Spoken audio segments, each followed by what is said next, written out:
Hollywood, the home grounds of the greatest assemblage of diversified talent the world has ever known. Hollywood, the Athens of today. The Hollywood Bowl. Radio. Television. And first, last, and always, the combination of them all, the motion picture. Paramount. MGM. Warner Brothers. Hollywood owes its life, its fame, its fortune to the motion picture industry. Universal. RKO. Pictures made Hollywood. Now let's go backstage and see what makes a motion picture. Columbia Studio, the headquarters of Scott Brown Productions, where experienced and show-wise Harry Joe Brown is mulling over the idea of a story based on the building of the Santa Fe Railway. This to be the next starring vehicle for his partner, Randolph Scott. A wire arrives from the officials of the great railroad okaying the enterprise and promising full and hearty cooperation. Mr. Brown calls in Ken Gamut, a top Hollywood writer who has been associated with Harry Joe in several successful pictures. He shows Ken the wire. Can you imagine what that cooperation means? Old engines, historic sites, technical advice.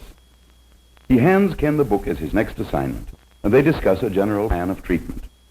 Of course, the story, and a set of characters to be decided upon. Fact must be aided and abetted by fiction. But that's your job, Ken. Gamut is off to the races, and we don't mean Santa Anita. 5 weeks later, after blood, sweat, and tears, he brings in the first draft and nervously awaits producer Brown's reaction. Just as he thought. Too long. Too much story. Not enough drama. Sharpened characterizations. More action. And how about a little comedy? Now go back and work on it, Ken. And this time, really bear down.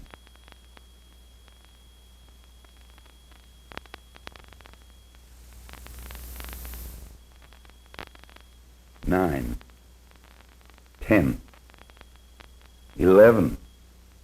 12 scripts, and as many weeks later, we find the two boys groggy but still punching.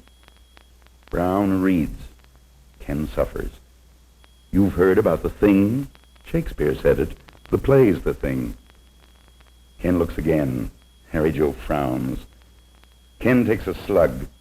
Benzedrine, Nembutol, Amitol, Demerol, aspirin. Why should we plug any one product? Arthur Gamut's distracted gaze finds a picture on the wall. He has always hated that picture. Is that what Harry Joe is thinking? His eyes turn back to Brown. His worst fears are realized. Brown's face has the identical expression of the picture. Ken takes another pill. Brown closes the script and turns to him. His face slowly unravels into a smile. Ken stares in amazement. It's okay. This is it. Sure, I feel all right. Go ahead, Ken. Take a rest. Take a vacation. Thanks for a swell job. Here, don't forget your pills. You keep 'em, waves Gamut, and leaves to devote a few days to his ulcers. Brown ignores his and goes into action. Mimeographed scripts are sent to the various department heads, and the machinery geared to $1 million production begins to roll. For further insurance, producer Brown calls in Irving Pitchell, a director with a long line of box office hits to his credit. They confer and agree it is a good yarn. Of course, Director Pitchell has a few suggestions. Did I say a few? But Mr. Brown knows directors, and neatly sidesteps this trap by taking up the question of cast. This is a job calling for an endless weeding out process, for much of a picture's success depends on selecting the right player for the right role. First, the studio contract list is examined, and players both suitable and available for this particular picture are given careful consideration. Then the Academy casting book is consulted. This book, an invaluable aid to the industry, contains up-to-date photos and information concerning all varieties of players, from leading people to child actors.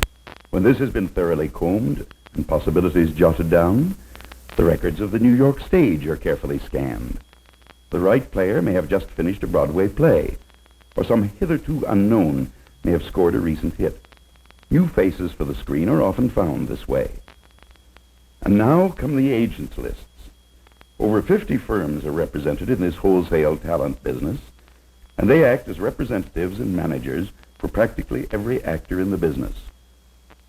Placing talent is the profession of these astute gentlemen, and they possess an extraordinary and uncanny knowledge of what is required and who will click with the public.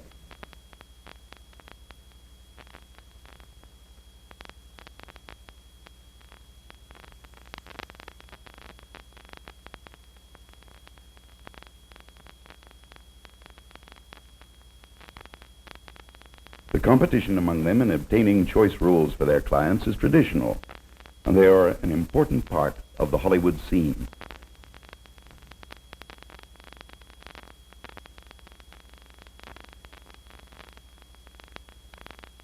When the field is at last boiled down to 3 or 4 likely candidates for each role, they are given screen tests in wardrobe and makeup.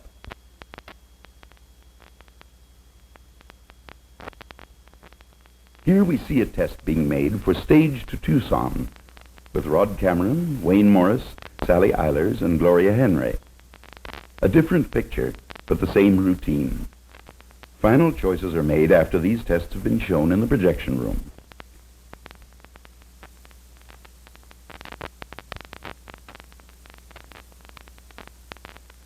In the meantime, the producer is surrounded by other problems. Set designers, wardrobe sketch artists, property men, location managers, all descend upon him in a body. He is literally snowed under with sketches, plans, blueprints, for everything requires the producer's okay, and nothing is left to chance. Here are some costume sketches for the leading lady. Correct as to period, and authentic in every detail, they are designed and completed under the exacting direction of Jean-Louis, the famous French designer.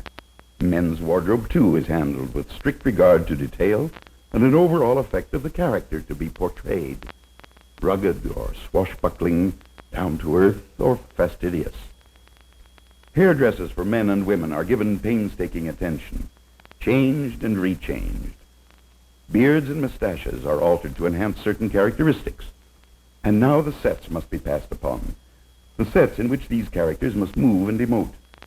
Just like building a house, each set starts with a sketch, a blueprint, and a cost sheet. The period must be correct, the architecture diversified sufficiently to allow interesting camera angles. Several places must be left open for lighting, and these places skillfully concealed from the camera eye. Here is a set model built to scale. The art director discusses its various points with the producer, the long angles, the exits, the lighting effects, the mood which the set will convey to the audience. He explains the cost of construction. Each department must submit its rock-bottom estimate for purposes of budget. Not a nail is driven, not a needle is threaded, nor a camera turned, without careful consideration as to story necessity, production value, authenticity, good taste, and cost. The number of shooting days is likewise carefully computed, and the daily cost of operation figured. When this budget is finally set up, it is adhered to as far as humanly possible, and it had better be, for hundreds of thousands of dollars are involved in this one production alone, and the studio has a few more pictures it would like to make this year. Now we have the script, the cast, the director, the sets, and the wardrobe. A starting date is set, the company assembled, and all is in readiness. The day arrives. The first call sheet,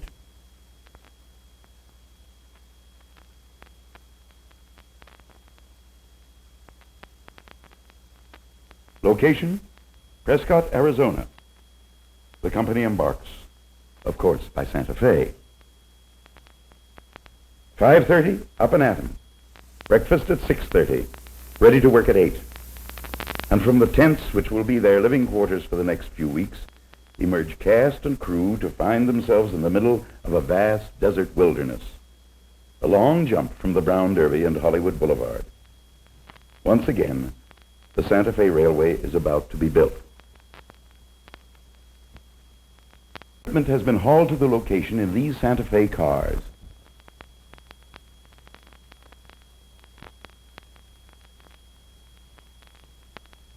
company bus, grip truck, prop truck, the intricately wired portable sound truck.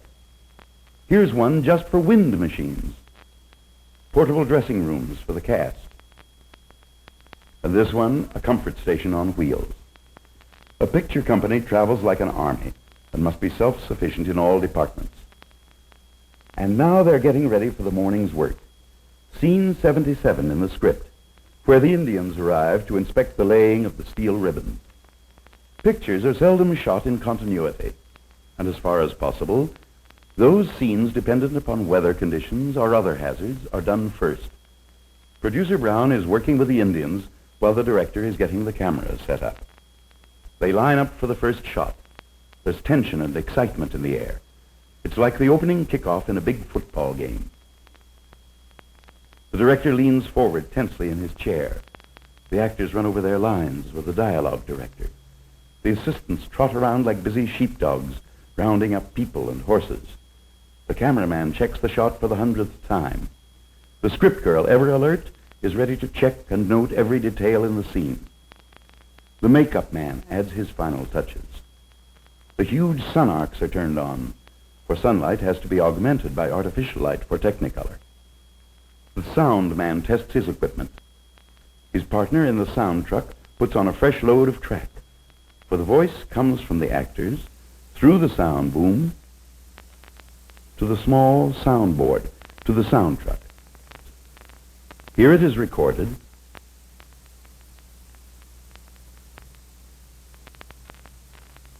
and eventually sound track and picture track are synchronized and wedded. "This is picture," bawls the first assistant. The director gives one final check and calls, "Roll 'em." "Roll 'em," echoes the assistant. "Quiet." The camera begins to turn. "Action," cries the director, and Santa Fe is in the making. Here you see the scene as it is in the picture. But this was the result of several takes, many camera setups, and different angles. Finally, the director is happy. He calls, "Cut! Print it!" At last comes the welcome call, lunch, and cast and crew relax to enjoy a sumptuous meal served in luxurious surroundings. This Epicurean triumph comes in a cardboard box, hence the term box lunch, the very mention of which will cause many a Hollywood stomach to leap in tortured retrospect. 2 sandwiches, a banana, the inevitable hard-boiled egg, bottle of milk, and cookies. Of course, there is always coffee, and I'll be praised, there is nice cold lemonade to fortify the boys against the broiling sun. Some prefer to laze the hour away in soft leather armchairs. Others prefer the dining car. Here's Randy Scott about to join a gathering of grips and electricians.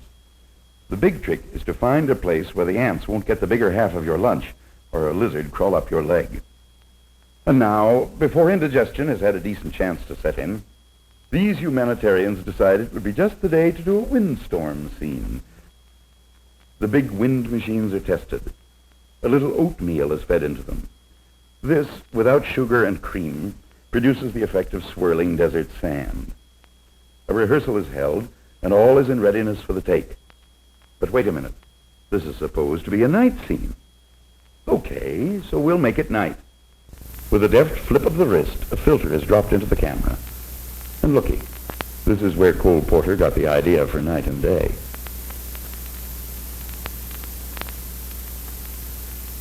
And so, until the sun disappears over the horizon, and the weary troop stumble into their tents, scrub the dust out of their ears, swallow a hasty dinner, and fall onto their cots to dream about what the morrow will bring forth.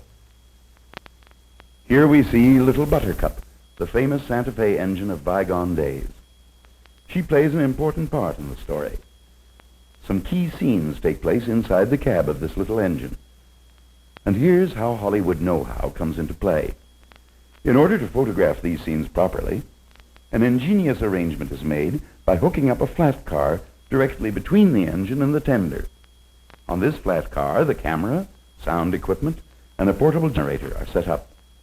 When you see this on the screen, You feel that you're right in that cab alongside the fireman and the engineer. But this is what is actually taking place when viewed through the camera behind the camera. And so it goes, day after day, scene after scene, until the work on location is completed and the company returns to Hollywood. More exterior scenes are to be shot at the Columbia Ranch. Here is a veritable crossroads of the world. Backgrounds and streets for any old situation. Western streets, New York streets, small town squares, and bits of old Spain are to be found by merely turning a corner. Here's a brownstone front locale in New York City, where Humphrey Bogart has slugged many a double-crossing taxi driver. Want to see how the other half lives? Here's Park Avenue, Westchester, Gold Coast, any kind of a palatial home for any kind of locality. And if you want a little country club atmosphere, look at this swimming pool. Or, while strolling through the park one day, you might run into some of Columbia's glamour girls. This is the studio nursery. No, not for kid actors. This is where they grow all the shrubs and flowers used in the various productions. And here we have a boat scene. Let's stop here and watch for a moment while our company is unloading its trucks. This is another of Mr. Brown's productions for Columbia Pictures, Dick Turpin's Ride. And as usual, they're shooting the end of the picture first. The director, the gentleman in the red shirt, is giving some last-minute instructions. Then he calls for a complete rehearsal. Now, ready for a take. The cameraman checks for the last time. Makeup gets in its last pat. That last pat we mentioned is Patricia Medina, who plays the lead opposite Louis Hayward. The gentleman with her is depicting the character of Sir Robert Walpole, England's Prime Minister.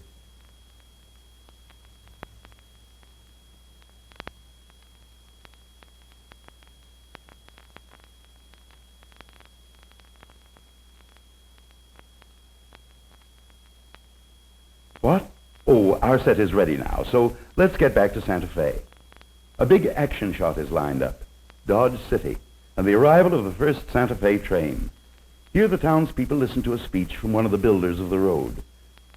We forgot to tell you that we shot this part of the scene on location.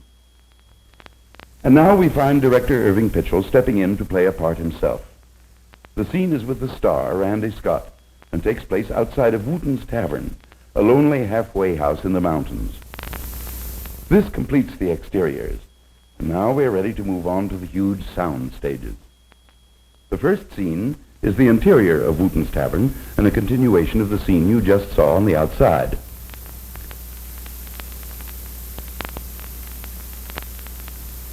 Next we see in preparation a scene in the gambler's tent, where Randy and his pals follow the example of Carrie Nation. This is the still photographer.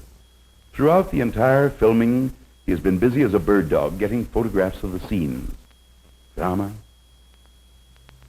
character, action, comedy, menace,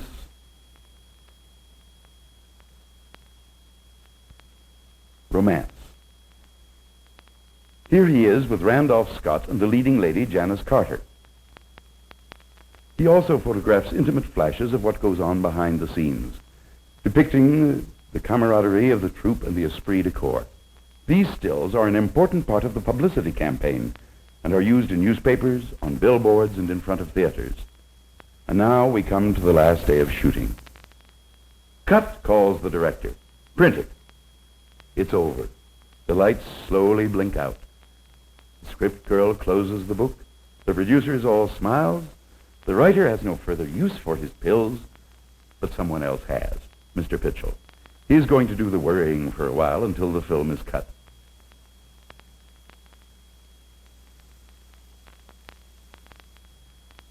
"132 high-class technicians have been involved in the making of this picture. Shot 1106, it says on the slate. There were only 387 scenes in the script, but these extra shots on the slate mean extra camera angles and setups. That's where all that film went, nearly 200,000 feet of it. They really mean in the cans. Here are over 200,000 feet of film, which must be assembled and cut down to approximately 8,000 feet, the length in which it will be shown at your theater. The cutter has the pills now, and his is a night and day job. When the picture is down to footage and okayed by the producer, it goes to the scoring stage, where 60 talented musicians and a top-notch conductor supply the musical background. Now the picture is ready to be shipped to the New York office. Shipped, of course, on the Santa Fe. In the meantime, the actual physical distribution is made to key cities throughout the United States. In each of these distribution centers are the selling offices of the various companies called exchanges. From these exchanges, salesmen visit the nearby smaller towns and sell the film to the exhibitor, who passes it on to the theater manager, and finally, at long last, it reaches you. And thus another link is added to the never-ending chain of entertainment emanating from the amusement center of the world, Hollywood. Let's relax and play around a little. Get away from it all. Forget the tough grind. Enjoy ourselves. We don't start on another picture until tomorrow morning. And it is with this thought that we say farewell to lovely Hollywood and glamorous Sunset Boulevard.